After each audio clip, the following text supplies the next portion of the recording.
Boulevard National 7, c'est comme ça qu'on l'a appelé. Boulevard National 7, c'est d'abord de nouvelles enseignes.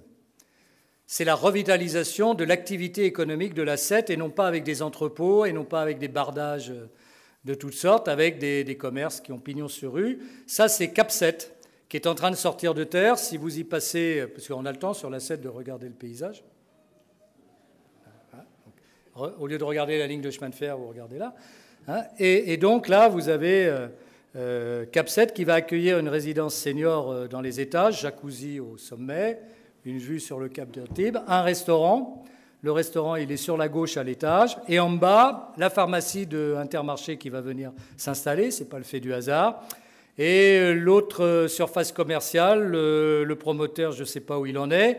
On lui a proposé Action, qui est une chaîne européenne bien connue à l'étranger.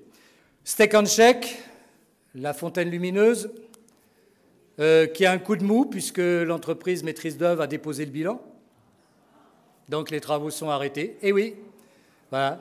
Donc c'était parti, c'était bien parti. Puis là, voilà. Alors ça devait ouvrir en juin. Et pas certain que ça puisse le faire. Maintenant, ils ne vont pas laisser comme ça en plan non plus, parce que ce n'est pas leur intérêt. Bon, on avait préservé le totem de la Fontaine Lumineuse, qui n'a jamais été classé, contrairement à ce qui se dit. Donc si le promoteur avait voulu le raser, il pouvait. Voilà. C'est quand même emblématique, parce que ça, pour nous, c'est le pivot, c'est le phare, c'est le cas de le dire, en néon art déco, un drive, comme l'ancienne station-service, on rentre, on ressort et tout, enfin, restauration, enfin, quelque chose à jouer. KFC, c'est fait, c'est pas beau, mais c'est propre. Puis ça plaît, bon. Mais ça vient chez nous, quoi. McDo refait. Bon, et puis un hôtel Ibis vers le parc de Vaugrenier, devant l'entreprise Alios. 4 ans de contentieux jusqu'en cour de cassation, quand même. Hôtel Ibis, 3 étoiles, ça fera quand même un truc propre. Et avec la bonne nouvelle, c'est le conseil départemental, Marie. Des trottoirs côté mer, il n'y en avait pas. Si vous vous risquiez le long de l'établissement de M. Fine, vous pouviez devenir une escalope milanaise. Voilà. Et de l'autre côté, vous avez tous les trous qu'il y avait dans le trottoir, ceux de la résidence Ovélia qui sont arrivés là, ils se sont dit, mais qu'est-ce que c'est que ce truc? Donc nous, on le savait, mais on n'a pas voulu dépenser un centime, parce que d'abord, il y a 50 000 véhicules le jour, c'est une route départementale, la zone d'activité économique, pour les raisons que je vous ai dites, la taxe professionnelle, c'est la CASA, et c'est nous qui allons payer le trottoir. Non. Donc, le coup de bol, c'est que le département, après nos demandes, après la piste littorale, j'ai suggéré à Charles Anginesi, au lieu de vouloir à tout prix continuer jusqu'au Fort Carré, ce qu'on a fait quand même, mais elle est aléatoire, celle-là. Le plus sûr, c'était de passer le passage souterrain de la gare et de continuer sur Biot en toute sécurité. C'est ce qu'a fait le département. Depuis la gare de Biot jusqu'à la gare de Villeneuve-Loubet, l'avenue des Morettes, vous aurez une piste cyclable littorale et des trottoirs refaits. On leur a dit de s'arrêter à l'avenue des Morettes parce que je ne veux pas des cyclosportifs qui continuent au milieu de tous les piétons qui vont faire les courses, etc. Donc les cyclosportifs à 30 à l'heure, 40, ils prendront le passage souterrain et reprendront la voie sur Nice par la littorale, mais sûrement pas par la 7.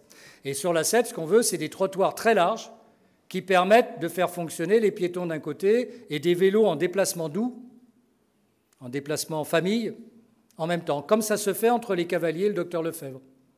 Et donc, on aura vraiment une continuité cyclable qui nous mènera jusqu'au rond-point des Baumettes, jusqu'à Mercedes.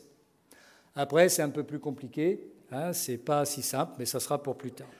Donc, de la même manière, dans la gestion de ce secteur, tous les gens qui disent tous ces logements, la circulation que ça va faire, et comment on va circuler. Alors, il faut que vous sachiez quand même qu'on va créer 4 voies nouvelles à l'intérieur du périmètre qu'on appelle le cœur des Morettes. D'abord, on va ouvrir le boulevard du Général de Gaulle, qui va rejoindre les Morettes aux Cavaliers. Ça sera donc une voie supplémentaire par rapport à la 7 et au docteur Lefebvre, qui va faire une transversale qui permettra de circuler. Et nous allons surtout avoir 2 voies perpendiculaires d'un côté et une voie perpendiculaire de l'autre pour circuler. Ça, c'est pour la gestion, j'allais dire, de proximité. Avec le département, Marie, Il travaille en ce moment à réaliser un rond-point au carrefour des Morettes devant la gare, mais aussi d'abord un carrefour au Docteur Lefebvre. C'est plus facile au carrefour du Docteur Lefebvre parce que c'est du domaine public, et c'est là le point névralgique des embouteillages d'après leurs études. Les Morettes, il faut discuter avec Iveco, avec Bricomarché, ça prend un peu plus de temps, mais d'ici 2025-2026, les choses vont changer. Donc la 7, il n'y a pas de fatalité. Et donc ce n'est pas le logement qui est le facteur de problématique de circulation, c'est l'emploi. L'emploi des salariés qui sont là, qui viennent travailler. 7000. 7000 sur le site. Les gens qui viennent acheter, ça fait du monde. Les gens qui vont à Sofia, 1000 emplois nouveaux à Sofia. Et donc la circulation en conséquence. Sans parler de Polygone Riviera dans l'autre sens, Cap 3000, nous on est au milieu, ça passe chez nous. Et bien sûr, c'est de la faute du maire de Villeneuve. Donc la priorité, je le dis, c'est pour ça que le sens interdit du Docteur Lefebvre, bien sûr qu'il restera, bien sûr qu'il est hors de question de changer quoi que ce soit, pour la tranquillité de ceux qui y vivent. Et ce que l'on oublie aussi, c'est que dans cet endroit-là, désormais, entre le Docteur Lefebvre et la 7, il y a un cheminement piéton qui est créé, et en même temps cyclable, qui va permettre à pied de descendre des Morettes, la résidence des Morettes, jusqu'à la gare, sans avoir à prendre la voiture ou à faire tout le détour. Donc tout ça, ça va diluer les choses. On verra comment ça se passe. Il y aura du monde, c'est un petit peu normal.